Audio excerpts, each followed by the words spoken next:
ऐतिहासिक निचांकी पातळीनंतर 54 दिवसात उजनी धरणाचं मृत साठ्यातून जिवंत साठ्यात रूपांतर, तर उजनीमध्ये तब्बल 33 टीएमसी एवढं पाणी। देशात गेल्या 6 आर्थिक वर्षामध्ये रोजगारात 35% अधिकची वाढ। मार्च 2024 पर्यंत देशातील रोजगार 64.33 कोटींवर। पुण्यातील पूरस्थितीवरून सत्ताधाऱ्यांमध्येच विसंवाद। पुराला जलसंपदा विभाग जबाबदार असल्याचा मोहोळांचा आरोप, तर जलसंपदा विभागाची कुठलीही चूक नसल्याचं चंद्रकांत पाटलांचं वक्तव्य। आमदार अपात्रतेच्या संदर्भात भरत गोगावलेंच्या हायकोर्टात याचिका। याचिकेवर तातडीने सुनावणी घेत शिवसेना उद्धव बाळासाहेब ठाकरे पक्षाच्या आमदारांना अपात्र करण्याची मागणी।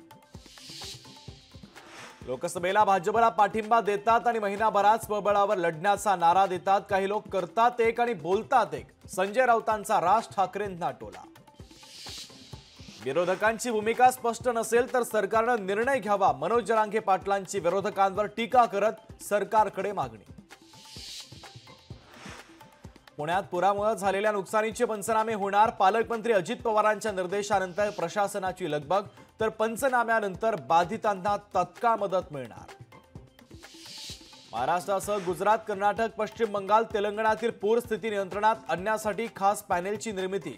केंद्र सरकारचा पूरबाधित 5 राज्यांसाठी 2500 कोटींचा प्रकल्प।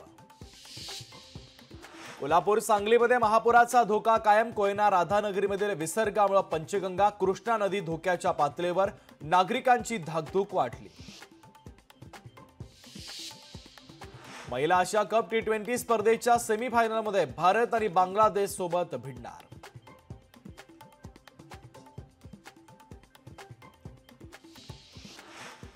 नाशिक शहरातील बस सेवा पुन्हा विस्कळीत होणार। सिटीलिंक बस चालकांचा उद्यापासून संपाचा इशारा।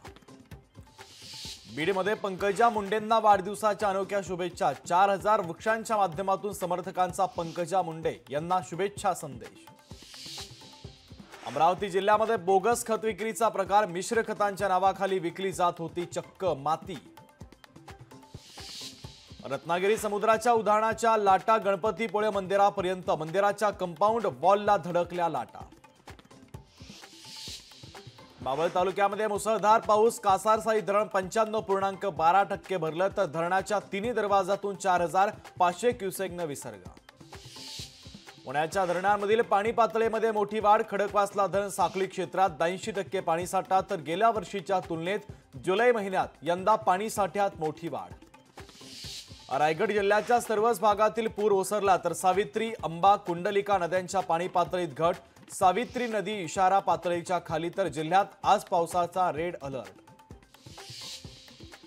वर्धाकरांसाठी दिलासादायक बातमी। वर्ध्यातील महाकाळी धरण ओव्हरफ्लो। धरणातून धाम नदीमध्ये पाण्याचा विसर्ग सुरू। नांदेड जिल्ह्यामध्ये गेल्या 2 दिवसांपासून संततधार पावसामुळे आसना नदी ओव्हरफ्लो, तर पावसामुळे शेतकऱ्यांना मोठा दिलासा।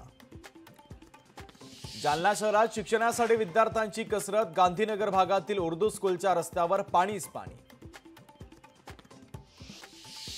नगरमध्ये बाळासाहेब थोरातांचे पुन्हा भावी मुख्यमंत्री म्हणून बॅनर, तर कार्यकर्त्यांच्या उत्साहाला काय करणार? बॅनरबाजीवर थोरातांची प्रतिक्रिया। दीक्षाभूमीतील भूमिगत पार्किंगचा खड्डा बुजवण्यात येणार। 20 सप्टेंबरपर्यंत भूमिगत पार्किंगचा खड्डा बुजवणार असल्याची माहिती। नाशिकच्या हिट अँड रन प्रकरणातील 5व्या संशयिताला तळोदा येथून अटक। संशयित सुरतमधून अवैध मद्याची महाराष्ट्रात तस्करी करत असल्याचा प्रकार।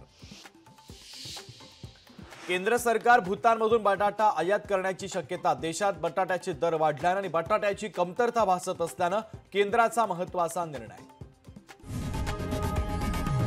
लोकशाही मराठी ऐका, पहा, जागरूक रहा।